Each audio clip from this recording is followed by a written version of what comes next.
Morning, कसे आहात तुम्ही सर्व? अपेक्षा करते मस्त आणि मजेतच असाल. तुमचा दिवस सुखाचा, समृद्धीचा आणि आनंदाचा जाओ. आपल्या प्रत्येक गृहिणीची सकाळची सुरुवात होते ती म्हणजे किचनपासून.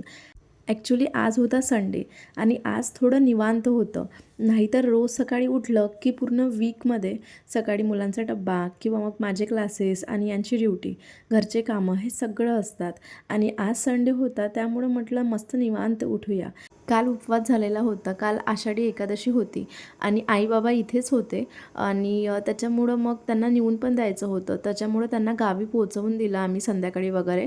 आणि आज संडे होता तर आता घरामध्ये मी एकटीच होती आणि कारण अद्विक झोपलेला होता आणि अद्विकचे बाबा दर संडेला क्रिकेट खेळायला जातात. तर त्यांना 11:30 वगैरे वाजतात.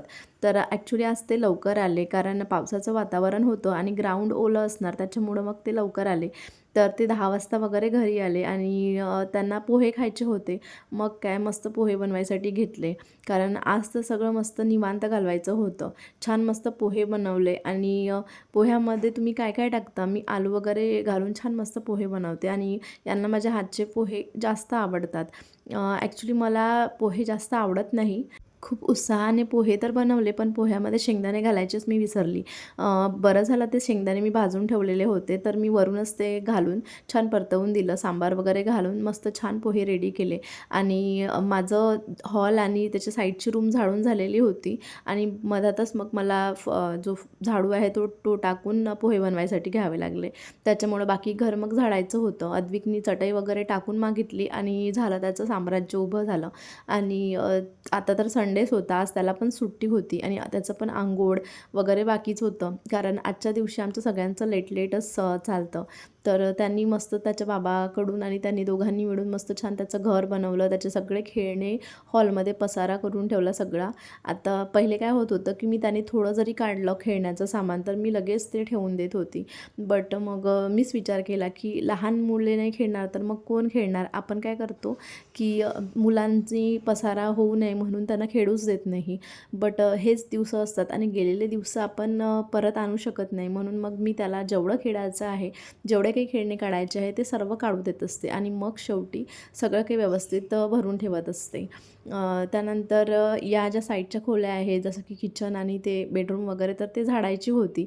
तर नाश्ता वगैरे आम्ही मस्त छान करून घेतला. थोडा वेळ बसलो आणि मग मी पुन्हा बॅक टू माझ्या कामाला लागले.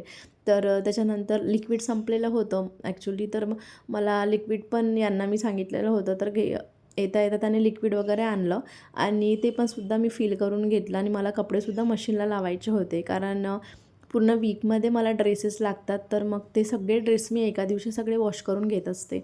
कारण मग पूर्ण वीकमध्ये मला ते कपडे सगळे घालता येतात. कारण आता तसेही पावसाचे दिवस असल्यामुळं कपडे काही सुकत नाही. त्याच्यामुळं ऊन वगैरे असले की मी छान मस्त लगेच वॉश करून घेत असते. त्यानंतर अंघोळ वगैरे मस्त करून घेतली आणि देवाचे फुलं वगैरे काढून घेतले. दिवा, अगरबत्ती मी म्हणजेच धूपबत्ती लावून घेतली. आणि माझं कसं असतं, की देवपूजा भलेही आपण थोड्या वेळाने करू, पण अंघोळ झाल्यानंतर लगेच दिवा आणि धूप मी लावून घेत असते. त्यानंतर मग जर पूजा तेव्हाच पॉसिबल असेल तर तेव्हा करते आणि पहिले दुसरं काम असेल तर ते करून घेते. आणि पहिले मग यांनी भाजीपाला वगैरे आणलेला होता, तर तो मी बाहेर काढून घेतला. नाहीतर मग त्याच्यामध्ये तो खराब झाला असता. म्हणून मग मी आणि नजरेसमोर जर आपल्याला दिसलं तर आपण ते लगेच ठेवून देतो. नाहीतर घेतली पन्नी आणि दिली फ्रीजमध्ये ठेवून, असं होतं. त्याच्यामुळं असं होऊ नये म्हणून मग मी सगळा जो भाजीपाला आहे तर तो ओट्यावरती व्यवस्थित कापडावरती काढून घेतला आणि मग मस्त छान अशी पूजा करून घेतली. घरामध्ये पूजा केली की छान मस्त प्रसन्न वातावरण होतं आणि थोडंफार बाहेरचं वातावरण पण छान होतं. म्हणजे असं खूप जास्त ऊन वगैरे नव्हती, त्याच्यामुळं खूप छान वाटत होतं. आणि त्यानंतर मग यांना बाहेर जायचं होतं जेवायसाठी. म्हणजे त्यांचे जे क्रिकेट टीम असतात तर त्यांचं काहीतरी ठरलेलं असतं 1-2 संडे मिळून. तर ते बाहेर जेवायसाठी जाणार होते. मग अद्विक आणि मीच होती, तर त्याच्यामुळं मग मी मस्त फक्त पोळ्या बनवून घेतल्या आणि यांनी भाजी ऑर्डर दिली. तर छान मस्त डाळ पालक यांनी बोलावलेली होती. आणि आता अद्विकला तर भूक लागलेली होती कारण त्याने काही जास्त खाल्लेलं नव्हतं आणि तर त्याच्यामुळं मग आम्ही पोहे खाल्ले होते. तर भाजी वगैरे मी काढून घेतली आणि इकडे माझं गरम पोळ्या टाकणं चाललेलं होतं. आणि त्यांना म्हटलं की फक्त त्याला तेवढं चारून द्या आणि मग जा. कारण ॲक्च्युली त्याला अजूनही चारून द्यावं लागतं. आता रोज तर मीच त्याला चारून देते. आज संडे होता तर थोडं म्हटलं की मी पोळ्या बनवते तेवढ्या वेळात त्याचं जेवण होऊन जातं आणि मग मलासुद्धा निवांत जेवायला बसता येतं. त्याच्यामुळं मी त्यांना म्हटलं की तुम्ही थोडं त्याला चारून द्या आणि देतात ते तसे. आपल्या घरांमधल्या लोकांची हेल्प घेणं किंवा आपल्या हसबंडची हेल्प घेणं याच्यामध्ये काही वाईट नाही. आणि आपण घरामध्ये प्रत्येक लोकं राहतो तर प्रत्येकाची हेल्प मिळाली तर आपलं कामसुद्धा मस्त छान सोपी होऊन जातं. त्यानंतर अद्विकला शेव आवडते तर थोडीशी त्यांनी त्यांनी शेवसुद्धा घेतली ताटामध्ये आणि इकडे त्यांचंसुद्धा खाणं चाललेलं होतं. आज संध्याकाळी थोडं बाहेरसुद्धा जायचं होतं.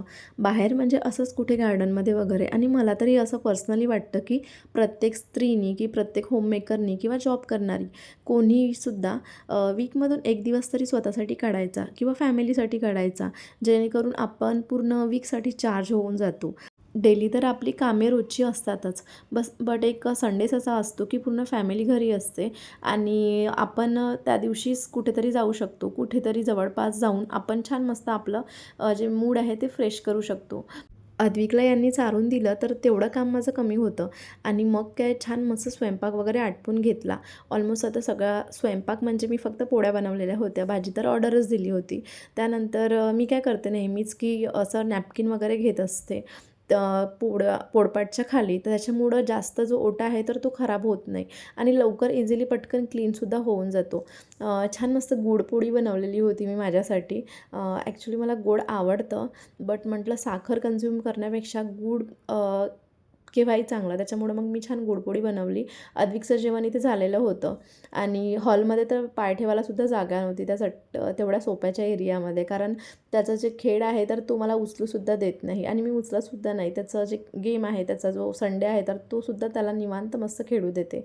आणि इकडे टी व्ही चाललेली होती, कार्टून चाललेलं होतं आणि मी सुद्धा त्याच्याबरोबर कार्टूनच बघितला आणि छान मस्त जेवण वगैरे करून घेतलं आणि नंतर मी माझ्या कामाला लागली. जसं मी सांगितलं की जे माझे वीकमधले पूर्ण जे ड्रेसेस असतात तर ते सगळे मी वॉश करून घेत असते. तर छान मस्त ते मशीनला लावून दिलेलेच होते तर ते सुद्धा वॉश झालेले होते. आणि इकडे या गॅलरीमध्ये मी जनरली कपडे वाळत घालत असते आणि तिकडल्या गॅलरीमध्ये सुद्धा जागा आहे आणि भांडे तर मी बेसिनमध्येच वॉश करत असते. त्याच्यामुळं दोन्हीही गॅलऱ्या रिकाम्याच असतात आणि छान इकडे पण छान मस्त असे झाडं लावून घेतलेले आहे मी. आणि या शेवंती तुम्ही बघू शकता. तर या शेवंती मी हिवाळ्यामध्ये घेतलेल्या होत्या आणि पूर्ण उन्हाळा गेला आणि यावर्षीचा उन्हाळा तर तुम्हाला माहीतच आहे किती जास्त तापला. तरीसुद्धा त्या ज्या शेवंती आहेत त्या अजूनही तशाच आहे आणि छान मस्त झाडांना पाणीसुद्धा घालून दिलं. कारण थोडं आभाळ, ऊन असं चाललेलं होतं आणि त्याच्यानंतर मग सगळा जो भाजीपाला आहे आणलेला तर तो सगळा निवडून घेतला छान मस्त आणि छान सगळे जे डबे आहे ते छान मस्त भरून घेतले. म्हणजे वीकमध्ये मला आता टेन्शन नाही. पूर्ण जी वीकची तयारी आहे तर ती संडेलाच माझी होऊन गेली आणि बाकी मग मधातल्या डेजमध्ये काही कडधान्य वगैरे बनवत असते. आता हे जे ऑर्गनायझर आहे तर हे सगळे मी ऑनलाईन बोलावलेले आहे. आणि हे जे फ्रीज ऑर्गनायझर आहे, हा डब्बा तर याच्यामध्ये 6 कप्पे आहे आणि त्या 6 कप्प्यामध्ये जर आपण सगळ्या गोष्टी ठेवल्या तर ऑलमोस्ट आपली भाजीसाठी लागणाऱ्या सगळ्या वस्तू त्याच्यामध्ये बसतात. जसं की मी त्याच्यामध्ये कढीपत्ता, सांबार, अद्रक, मिरची, त्याच्यानंतर लसूण आणि एक टोमॅटो ठेवत असते. त्याच्यामुळं हे एकदा तो डबा काढला की मला सारखं फ्रीज उघडायची पण गरज पडत नाही. छान मस्त ओटा क्लीन करून घेतला आणि मस्त थोडा वेळ आराम केला. त्यानंतर आम्ही गेलो बाहेर. तर इथेच मी आजचा व्हिडिओ संपवते. तुम्हाला व्हिडिओ आवडला असेल तर चॅनलला प्लीज सबस्क्राईब करा, लाईक करा, शेअर करा, कमेंट करा. So take care friend. भेटूया अशा नेक्स्ट इंटरेस्टिंग व्हिडिओमध्ये. तोपर्यंत स्वतःची काळजी घ्या अँड बाय.